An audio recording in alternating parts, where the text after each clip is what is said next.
What's up, brother? How are you? Good to see you, my friend. Good to see you. Hey, what have your people done? Your AI people with this fucking ChatGPT shit.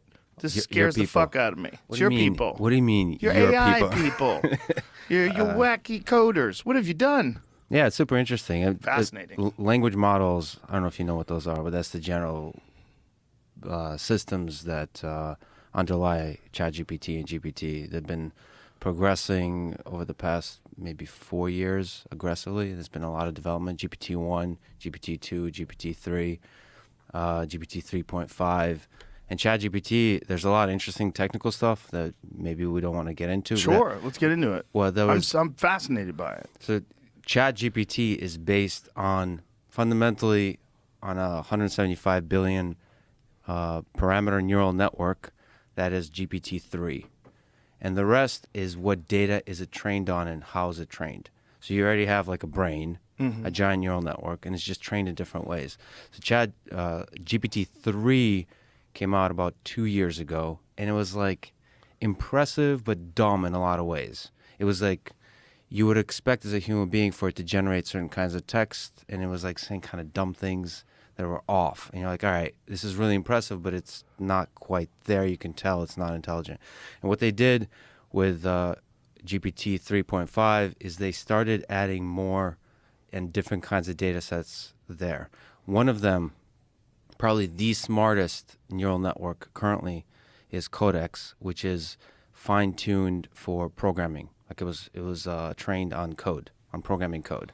And when you train on programming code, which ChatGPT is also, you're teaching it something like reasoning, because it's no longer information and knowledge from the internet. It's also reasoning. You can like logic. Even though you're looking at code, programming code is, you're looking at me like, what the fuck is he talking about? No, that's not what I'm looking at. I'm looking at you like, oh my God. But reasoning is in order to be able to stitch together sentences that make sense, you not only need to know the facts that underlie those sentences, you also have to be able to reason. Yeah. And we take it for granted as human beings that we can do some common sense reasoning. Like this war started at this date and ended at this date, therefore it means that like the start and the end has a meaning. There's a temporal consistency. There's a cause and effect. All of those things are inside programming code. By the way, a lot of stuff I'm saying we still don't understand. We're like intuiting why this works so well. Really? But these are the intuitions. Yeah, there's a lot of stuff that's not clear. So so GPT 3.5, which ChatGPT is likely based on, there's no paper yet, so we don't know exactly the details. But it was just trained on code and more data that's able to give it some reasoning. Then, this is really important, it was fine-tuned in a supervised way by human labeling. Small data set, but human labeling of here's what we would like this network to generate. Here's the stuff that makes sense. Here's the kind of dialogue that makes sense. Here's the kind of answers to questions that make sense. It's basically pointing this giant Titanic of a neural network into the right direction that aligns with the way human beings think and talk. So it's not just using the giant wisdom of Wikipedia and just, I can talk about what data sets it's trained on, but just basically the internet. It was pointed in the wrong direction. So this supervised labeling allows it to point in the right direction to when it says shit, you're like, holy shit, that's pretty smart. So that's the alignment. And then they did something really interesting is using reinforcement learning based on labeling data from humans. That's quite a large data set. The task is the following.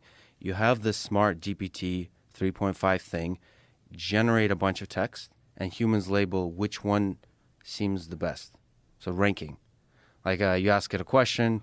For example, you could do generate a joke in the style of Joe Rogan, right? And you have a label. It has 5 options, and you have a label. Does it mention dick and pussy? No, I don't know. I don't know how exactly, but so you get it to rank. The human labeler is just sitting there. There's a very large number of them. They're working full time. They're labeling the ranking of the outputs of this model, and that kind of ranking, used together with a technique called reinforcement learning, is able to get this thing to generate very impressive to humans output. So it's not actually, there's not a significant breakthrough in how much knowledge was learned. That was already in GPT-3, and there was much more impressive models already trained. So it's on the way, not just OpenAI. But this kind of fine-tuning, it's called, by human labelers plus reinforcement learning, you start to get like where students don't have to write essays anymore in high school. Yeah. Where you can style transfer, like I said, do a Louis C.K. joke in the style of Joe Rogan, or Joe Rogan joke in the style of Louis C.K., and it does an incredible job at those kinds of style transfers. It can more accurately query things about the different historical events, all that kind of stuff. Holy shit, man. The idea that you don't exactly know why it works the way it works, that's too close to human. That's too close to human thinking. Like, you know what this eerily is eerily similar to? The plot of Ex Machina. When he's talking about how he coded the brain. Do you remember that plot? That scene? That scene when he was... Yeah, no. The gentleman, what's the gentleman's name? The actor? That dude's badass. Really good actor. Oscar Isaac? Yeah. Isaac? Great casting. Isaac. He's amazing. Alex Garland, the director. Oscar Isaac. Somebody I got to know. Oscar Isaac. It's He's in Star Wars and shit too. Yeah, no, that movie was one of my top 10s. I love that movie. But that scene where he's below John Wick 1, 2, and 3. Well, 3 was... I'm not a fan of 3. 3 didn't have any muscle cars. Still worse than Scent of a Woman. Go on. Call back. It's worse than Scent of a Woman. Which one? John Wick 3 or 1? All of them. How dare you? All of them. It's silly man movies. Yeah, you ever watch them when you're on a treadmill, though? No, I Gives don't. you motivation. Yeah. It's constant action. You ever watch them 100 times on a treadmill, which apparently you have? Well, I was trying to win a bet. All right. You know, Rocky is better, I think, for that. Really? I'm a sucker for Rocky. The whole soundtrack. I can't get over the bad fight scenes. Oh, the bad fight scenes. I can't. My disconnect, it won't allow that. Have you seen the montages recently? No. They're cheesy as hell, and they still work. Because he's doing Like, the kind the of movie was fitness he's doing. amazing. He's doing like pull-ups, and like he's doing the silliest of stuff. Even Drago, it's silly.